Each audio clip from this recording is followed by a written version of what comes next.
उसे ना रहने की चिंता है, ना खाने की चिंता है। बस राष्ट्र हमारा परम वैभव पर कैसे पहुँचे, इसलिए वो लगातार। देखिए, सेवावृत्ति का वह सीधा-सा उद्देश्य है, हमारे अपने कोई भी काम हम करेंगे उसमें सेवा का ही भाव हो। संतन के संग लाग तेरी अच्छी बनेगी, और मैंने उसको पकड़ा।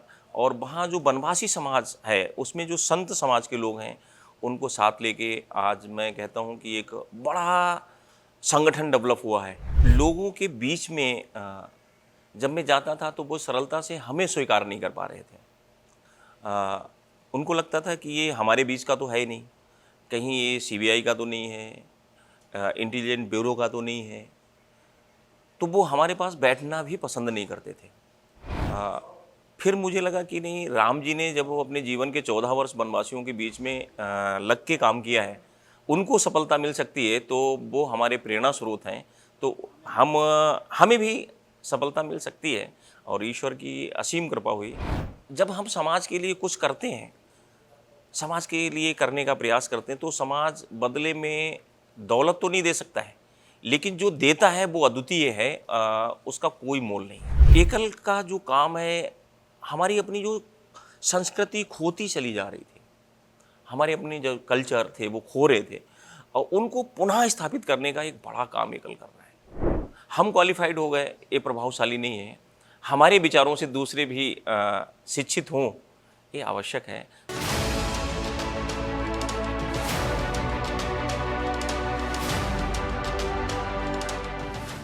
हम अक्सर सुनते आते हैं कि एकल अभियान आज देश के कई राज्यों में फैला है, 1 लाख से ज़्यादा विद्यालय हैं। लेकिन एक सवाल सबके मन में आता है कि आखिर एकल अभियान यहाँ तक पहुँचा कैसे, और कैसे ये काम कर रहा है कि इतना व्यापक स्तर पर आगे बढ़ता जा रहा है, चाहे वो शिक्षा के क्षेत्र में हो, आरोग्य के क्षेत्र में हो, जागरण के क्षेत्र में हो, या फिर आत्मनिर्भर भारत को बनाने के क्षेत्र में हो। तो इसमें बहुत सारे सेवावृत्ति कार्यकर्ता लगे हुए हैं जो एकल अभियान को सफल बना रहे हैं। एक ऐसा ही सेवावृत्ति हमारे साथ मौजूद हैं, ओम प्रकाश जी, जिनसे हम जानेंगे कि वो एकल अभियान के लिए कैसे काम कर रहे हैं और एकल अभियान कैसे काम कर रहा है। तो सबसे पहले ओम प्रकाश जी, आपका हमारे इस खास शो कर्मवीर में बहुत बहुत स्वागत है। सबसे पहले तो हम यही जानेंगे कि एकल अभियान कैसे काम कर रहा है गाँव में स्पेशली। देखिए, ये आज से 35 वर्ष पहले जो हमारे अपने पूर्वजों ने एक सपना देखा था, उस सपने को पूरा करने के लिए कार्यकर्ता लगा हुआ है। वो सपना था सशक्त भारत बनाएंगे। सशक्त भारत के साथ साथ हम संपूर्ण जनमानस में राष्ट्र का एक भाव जागरण करेंगे, और उस राष्ट्र का भाव शिक्षा, आरोग्य, जागरण, ग्राम विकास, ये जो पंचमुखी शिक्षा है, इसके माध्यम से हम समाज में एक बड़ा जन जागरण करेंगे। और एक बड़ी संख्या हमारे अपने कार्यकर्ताओं की विषम स्थितियों में भी समाज के बीच में जाके समाज के लोगों के साथ वहाँ का कल्चर कैसा है, वहाँ रहने की क्या व्यवस्थाएं हैं, वहाँ खाने की क्या व्यवस्थाएं हैं, इन सारी चीज़ों से ऊपर उठ के उसे ना रहने की चिंता है, ना खाने की चिंता है। बस राष्ट्र हमारा परम वैभव पर कैसे पहुँचे, इसलिए वो लगातार। आप भी इस कार्यक्रम के हिस्सा हैं और एकल अभियान के लिए काम कर रहे हैं, तो हम आपका भी दायित्व जानना चाहेंगे कि आप कौन सा कार्य भी कर रहे हैं और कैसे सेवा दे रहे हैं। मैं पिछले 6 वर्षों से नेपाल बॉर्डर पे, वो उत्तराखंड, उत्तर प्रदेश, बिहार, पश्चिम बंगाल, ऐसा जो एक बड़ी एक लंबी खुली सीमा है, उस सीमा क्षेत्र में हमारा अपना काम है। और उस सीमा क्षेत्र में आपस में दोनों देशों के नागरिकों का आपस में समन्वय कैसे हो, उनके रिश्ते कैसे मजबूत बने, पिछले 6 वर्षों से मैं इस काम को कर रहा हूँ। एकल अभियान से कैसे जुड़े आप? ये बड़ी लंबी, मुझे लग रहा है कि आज से 19 वर्ष पहले हमारे गांव में एकल अभियान आया, और उस मेरा पूरा परिवार संघ में है, तो मुझसे कहा गया कि आपको सेवावृत्ति कार्यकर्ता बनना है। तो मुझे बड़ा अजीब सा लगा कि कैसे हो पाएगा, बड़ा मुश्किल है। भोजन भी करना है तो मांग के ही करना है, रहना है, सोना है, वो भी मांग के ही सब होना है। और ऐसी स्थितियों में हमने अपने आप को कभी प्रदर्शित नहीं कर पाया कि ये स्थितियाँ भी होती हैं, लेकिन परिवार का सहयोग मिला और पिछले 19 वर्षों से मैं एकल अभियान के विभिन्न दायित्वों पे संच प्रमुख से मैंने अपना काम प्रारंभ किया और आज मैं प्रभाग प्रमुख नाते काम दे रहा हूँ। आपने एक शब्द का जिक्र किया सेवावृत्ति कार्यकर्ता। तो आप बताइए ये सेवावृत्ति कार्यकर्ता कौन होते हैं और इनका कार्य क्या होता है? देखिए, सेवावृत्ति का वह सीधा सा उद्देश्य है, हमारे अपने कोई भी काम हम करेंगे उसमें सेवा का ही भाव हो, उसमें ना कि स्वयं के लिए चिंतन नहीं करना है। हमारे जो भी काम होंगे उसमें राष्ट्र है, समाज है और हमारे समाज में रहने वाले जो लोग हैं उनका चिंतन करते हुए आगे बढ़ना है। वो सेवावृत्ति का ध्येय है, उद्देश्य। तो एक कार्यकर्ता सेवावृत्ति कार्यकर्ता कैसे बन सकता है? एक सेवावृत्ति मुझे लग रहा है कि एक कुशल नेतृत्व जब उसको मिलता है, और मैं अपने आप को बड़ा सौभाग्यशाली महसूस करता हूँ कि वर्तमान में जो संगठन प्रभारी माननीय माधवेंद्र सिंह जी, उनके संपर्क में आने के बाद मैं भी एक ग्रामीण परिवेश से आया हूँ, लेकिन मेरा आमूलचूल परिवर्तन हो, एक बड़ा परिवर्तन मेरे में, चाहे वो समाज का काम करने में हो, जो भी जिस काम के लिए संगठन ने मुझे लगाया, मुझे लगा कि उनके द्वारा मुझे गाइडलाइन मिलने के बाद मैं सफल हूँ। आप 19 सालों से जुड़े हुए हैं और एक सेवावृत्ति कार्यकर्ता हैं, तो आपके जीवन में कोई ऐसा किस्सा आया जब लगा कि यार मैं क्या कर रहा हूँ, मुझे अलग होना चाहिए, ऐसा कुछ कभी लगा आपको? हाँ, एक बार एक्चुअल क्या, मैं पूरी तरीके से शुरुआत से ही मैं मेन बॉडी का हिस्सा रहा, अभियान की मेन बॉडी का हिस्सा रहा। 6 वर्ष पहले जब मुझे नेपाल बॉर्डर पे काम करने के लिए भेजा, तो वहाँ मेरा कोई संपर्क नहीं था, कोई परिचय नहीं था, वहाँ का रहन सहन, खान पान, वहाँ की भाषा।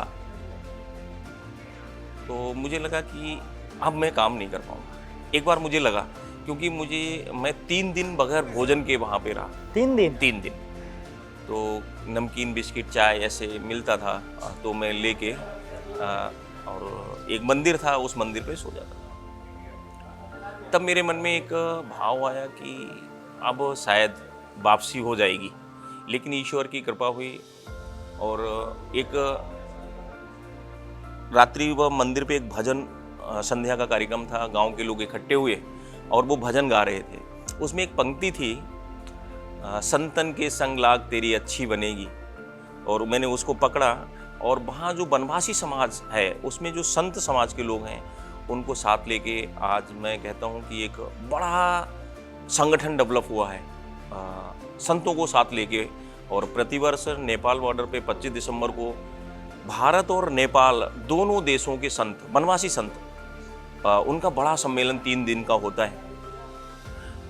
तो संतों के संपर्क में आने के बाद सरलता, मेरे लिए काम करना जितना कठिन लगता था उतना ही सरल हो गया। एकल अभियान वनवासी भारत के लिए काम करा, लेकिन बड़ा चैलेंजेस है वनवासी क्षेत्र में काम करना या फिर उनके लिए काम करना, क्योंकि पहले 2014 से पहले भी भारत नक्सल क्षेत्रों का बड़ा जिक्र होता था।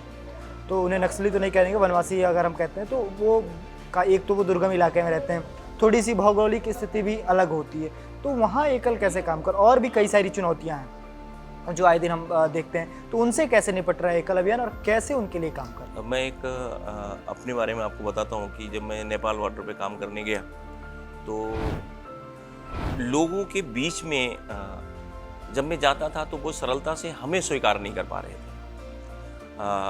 उनको लगता था कि ये हमारे बीच का तो है ही नहीं, कहीं ये सीबीआई का तो नहीं है, इंटेलिजेंस ब्यूरो का तो नहीं है, तो वो हमारे पास बैठना भी पसंद नहीं करते थे। उनको लगता था कि ये एकल विद्यालय के माध्यम से आया हुआ है और हम लोगों से सारी जानकारी इकट्ठा करके और हमारे लोगों के का अहित करेगा कभी। मैंने देखा है कि जो वनवासी समाज है सरलता से किसी भी व्यक्ति को बाहर से आया हुआ उसको स्वीकार नहीं करता है।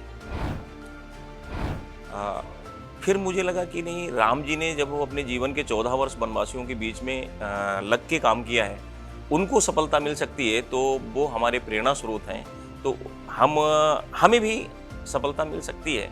और ईश्वर की असीम कृपा हुई।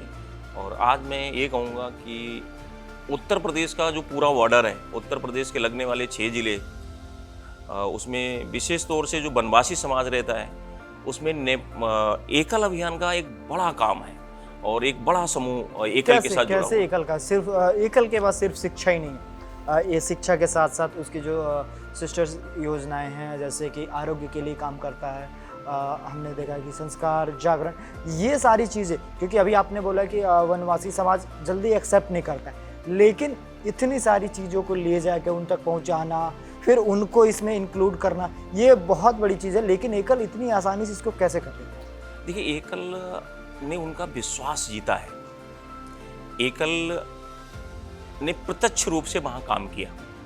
मैं कोरोना काल की चर्चा आपसे करूं तो मैं कंटिन्यू कोरोना काल में 3 महीने उस समाज के बीच में रह के जितना सरलता से समाज हमें दे पा रहा था हम उतना कर रहे थे। कोरोना काल में मैंने उनका एक दूसरा रूप भी देखा। जब पूरे समाज में लग रहा था कि कोरोना में गिलोय बड़ा उपयोगी है, तो बनवासी समाज गिलोय को जंगलों से लाता था और हमसे कहता कि भैया लखनऊ भेजना है, बरेली भेजना है, जिन जिन शहरों में आपको लग रहा है कि गिलोय की आवश्यकता है हम उपलब्ध करवाएंगे, भिजवाने का आप काम कर दो। क्योंकि नगर के लोग जब हमारा इतना सहयोग कर रहे हैं तो हम गिलोय जैसी चीज़ जो सरलता से हमारे यहाँ मिलती है तो हम गिलोय के रूप में उनकी सेवा करेंगे। तो मैंने बनवासियों का दूसरा स्वरूप भी देखा। बाकी उनके पास देने के लिए बहुत कुछ नहीं है, लेकिन जो प्रेम और स्नेह वहाँ मिलता है वो अद्वितीय है। वो मुझे लगता है कि आप कहीं भी जाएंगे जो प्रेम और स्नेह वहाँ आपको बनवासियों से मिल सकता है वो कहीं नहीं। शायद यही प्रेम और स्नेह है कि आज एकल अभियान को उन्होंने इतना अपनाया हुआ है और आगे बढ़ रहे हैं। एक सवाल और मैं जानूंगा कि ऐसा कोई वाकया जब आप वनवासी क्षेत्र में गए हो थोड़ा सा, क्योंकि अक्सर लोग जाते, कई बार हमने देखा, अभी एक कार्यकर्ता से हमारी बात हो रही थी तो वो गए थे तो वनवासी क्षेत्रों में पहले उन पे अटैक किया गया, बाद में उनको पता चले कि हमारे बच्चों को पढ़ाने आए हैं तो बाद में बड़ा सादर सत्कार किया, उसके बाद उनको बहुत अच्छे से वापस भेजा। ऐसी कोई घटना आपके साथ हुई हो? शुरुआत में जब मैंने वहाँ प्रवास प्रारंभ किया तो मन में तो ऐसा कोई भाव ही नहीं था कि मैं यहाँ काम कर पाऊँगा, लेकिन मैंने लगा वहाँ पे, जब लगा तो मैं अपने आप को बहुत उपेक्षित मान रहा था कि ये समाज हमें स्वीकार नहीं कर पा रहा है। इसी बीच एक ऐसी घटना घटती है कि जिस गांव में हम रुके थे उस गांव में फसलों को नुकसान पहुंचाने के लिए प्रतिवर्ष वहाँ हाथियों का एक बड़ा झुंड आता है। तो उस दिन उस गांव का नाम है मसान खम्भ, एक भगवान शंकर का बहुत प्राचीन मंदिर है। किस राज्य की बात बता रहे हैं? मैं उत्तर प्रदेश की बात कर रहा हूँ। उत्तर प्रदेश नेपाल से सटा हुआ दुधवा नेशनल पार्क, दुधवा पीलीभीत के आसपास लखीमपुर का भूभाग पड़ता है। तो उस दिन हाथियों का एक बड़ा झुंड उस गांव में आया। अब वो इतने भोले हैं, मैं आपको बताऊं कि उनके पास फ़ोन तो है लेकिन उस फ़ोन में किसी भी संबंधित पदाधिकारियों के नंबर नहीं होंगे कि पुलिस को फ़ोन करना है तो कैसे बात करेंगे, वन विभाग से बात करनी है तो कैसे करेंगे, वो इतने सरल हैं। तो मुझे लगा कि अब इनकी हेल्प, अगर मैं यहाँ हूँ, अगर इनकी हेल्प हो जाएगी तो शायद कुछ हो। मैंने वहाँ के फॉरेस्टर को फ़ोन किया तो उन्होंने अपने कर्मचारियों को आधे घंटे बाद भेजा। उन्होंने गोला पटाखा इस तरीके से दगा के उन हाथियों को भगाया। उस दिन से एक अजीब सा रिश्ता बन गया उनसे। आज भी मैं जब उस गांव में प्रवास पे जाता हूँ तो एक सुखद अनुभूति होती मुझे। मेरा कोई नाम नहीं लेता है, सब भैया जी बोलते हैं, भैया जी आ गए। तो जब हम समाज के लिए कुछ करते हैं, समाज के लिए करने का प्रयास करते हैं, तो समाज बदले में दौलत तो नहीं दे सकता है, लेकिन जो देता है वो अद्वितीय है, उसका कोई मोल नहीं है। लेकिन आज इस धारणा से लोग आगे बढ़ चुके हैं। किसी को देना, जैसे बिना मतलब के आज समाज में एक स्वार्थ का भाव बहुत ज़्यादा बढ़ गया है। फिर भी आप जैसे लोग हैं, लोग काम कर रहे हैं समाज के लिए, तो ये सारी चीज़ें कैसे, आपको ये सारी चीज़ें प्रेरणा कहाँ से मिली जो लगातार काम करते रहे? भले ही मन में आया कि मुझे छोड़ना चाहिए, फिर भी आप काम करते रहे, इसकी प्रेरणा कहाँ से मिली? देखिए, मुझे जो लग रहा है कि हमारे अपने पूर्वजों के अथक प्रयासों से जो इतना बड़ा ये नेटवर्क आप देख रहे हैं, हमारे अपने पूर्वजों के अथक प्रयासों से ये आज यहाँ पे आके खड़ा हुआ। जब मैं उनकी कल्पना करता हूँ, मैंने सुना है, मैंने देखा नहीं प्रत्यक्ष रूप से, कि जब वो प्रवास पे जाते थे तो रहने के लिए कोई स्थान नहीं मिलता था, शहरों में ऑफिस नहीं थे, तो वो चने खाते थे और स्टेशन की सीट पे सो जाते थे। जब इन स्थितियों में उन्होंने काम किया हमारे पूर्वजों ने, तो मुझे लग रहा है कि आज के कार्यकर्ताओं को उतनी कठिनाइयों का सामना नहीं करना पड़ रहा है जितना शुरुआत के दौर में हमारे अपने पूर्वजों को कठिनाइयाँ। तो अब तो बहुत एक वातावरण सा बन गया है पूरे समाज के अंदर, और एकल को सरलता के साथ, एकल का कोई कार्यकर्ता जाता है, समिति का बंधु जाता है, सरलता के साथ उसको स्वीकार करते हैं वो, और पूरा आदर और सम्मान मिलता है। आप 19 सालों से लगातार काम कर रहे हो, तो एक चीज़ ये 19 सालों से एक आपकी नज़र में एकल ने समाज में कितना बदलाव लाया? देखिए, मेरी अपनी सोच है, जहाँ तक मैंने सोचा है कि एकल के माध्यम से जो समाज में ढेर सारी कुरीतियाँ थीं, छुआछूत, भेदभाव जो ग्रामीण स्तर पे था, अब बड़े स्तर पे वो खत्म होता है। दूसरा, एकल ने एक बहुत बड़ा काम किया है, शायद वो खुली आंखों से भी देख पाना उतना सरल नहीं है। उसको देखने के लिए प्रत्यक्ष रूप से गांव में जाना ही होगा। एकल का जो काम है, हमारी अपनी जो संस्कृति खोती चली जा रही थी, हमारे अपने जो कल्चर थे वो खो रहे थे, और उनको पुनः स्थापित करने का एक बड़ा काम एकल कर रहा है। आपके हिसाब से किस, जैसे पंचआयामी शिक्षा है, उसमें से किस आयाम पे अभी भी सबसे ज़्यादा कार्य करने की ज़रूरत है? क्योंकि आप क्षेत्र में रह रहे हो, वनवासी क्षेत्रों में रहते हो, तो किस आयाम में और ज़्यादा काम करने की ज़रूरत है? मुझे जो लग रहा है कि सबसे महत्वपूर्ण काम संस्कार पे करने की आवश्यकता है। आज नगरों में, छोटे शहरों में जो एक अभाव सा दिखता है संस्कार का,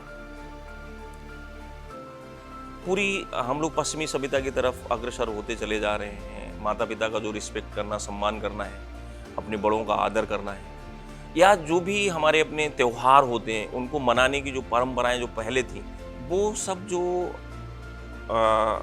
मैं ये नहीं कहूँगा कि वो ख़त्म होती जा रही हैं, लेकिन उसको कम समय मिल पा रहा है।